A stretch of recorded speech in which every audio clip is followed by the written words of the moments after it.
बड़ा ऐतिहासिक दिन है। आज हिंदू नववर्ष का प्रथम दिन भी है। मैं समस्त छत्तीसगढ़ वासियों को हिंदू नववर्ष की शुभकामनाएं भी देता हूं।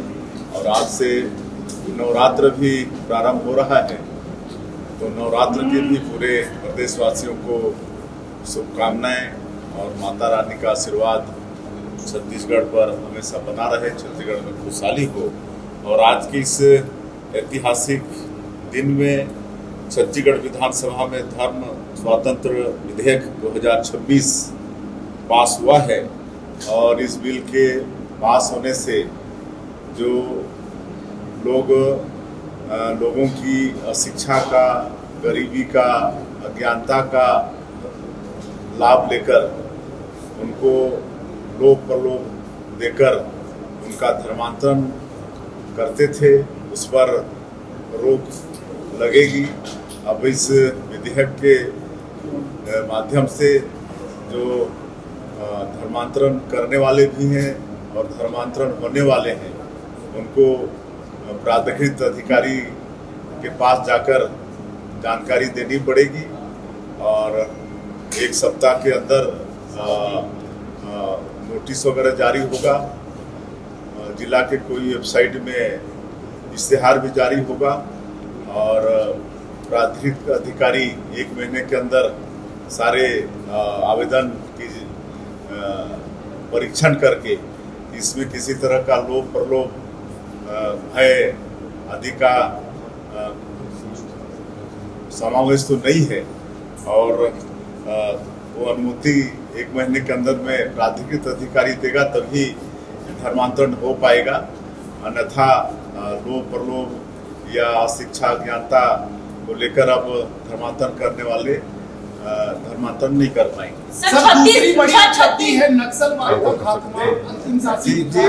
सर, दूसरी बड़ी उपलब्धि है ये आपकी सरकार की, नक्सलवाद अंतिम शासी मिल रहा है, जैसे आपको पता है। दूसरा धर्मांतरण, जिसकी स्थिति ये नहीं, इसको पूरा नहीं कर पाया ना। अभी तो ये जो बिल है, बड़ा पहले भी बिल था 1968 का, लेकिन वो कमजोर था और उसके कारण धर्मांतरण करने वाले लोग उसका लाभ लेते थे और धर्मांतरण कराते थे। लेकिन अब वो कठोर कानून है, इसमें आर्थिक दंड भी ज़्यादा है और आजीवन कारावास तक की सजा है। इसलिए अब निश्चित रूप से इस तरह के धर्मांतरण में मतलब प्रतिबंध लगेगा। छत्तीसगढ़ की इतना बड़ा देश है और आज विपक्ष ने पूरे दिन भर के लिए पलायन कर दिया। सर, विपक्ष की क्या मानसिकता नजर आती है?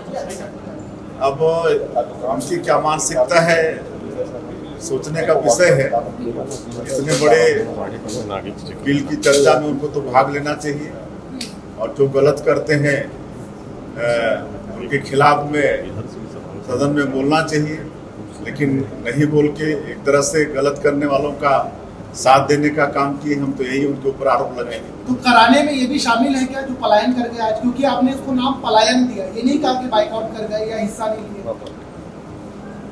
अब इसको आप लोग समझ लीजिए, इतनी महत्वपूर्ण चर्चा थी, कितना बड़ा महत्वपूर्ण विधेयक पास होने वाला था। और जहाँ पर धर्मांतरण होता है वहाँ पर समाज में अशांति फैलाने का काम होता है, लोगों का संस्कार बदल जाते हैं, पूजा पद्धति बदल जाती है। और इस पर रोकथाम के लिए कड़ा कानून जो पास हो रहा है सदन में, तो बिल्कुल विपक्ष को होना चाहिए और अपने सुझाव उनको देने चाहिए था। लेकिन अब इससे पलायन किए तो उनकी मानसिकता का अंदाजा आप लगा सकते हैं।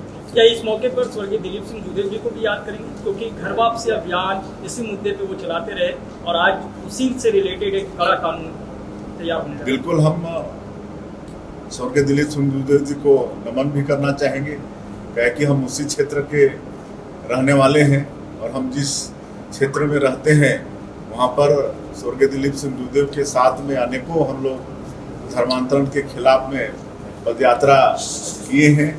और वहाँ पर अखिल भारतीय वनवासी कल्याण आश्रम की स्थापना भी है और इस सब के कारण ही वहाँ पर धर्मांतरण में रोक लगाने में हम सब लोग सफल हुए।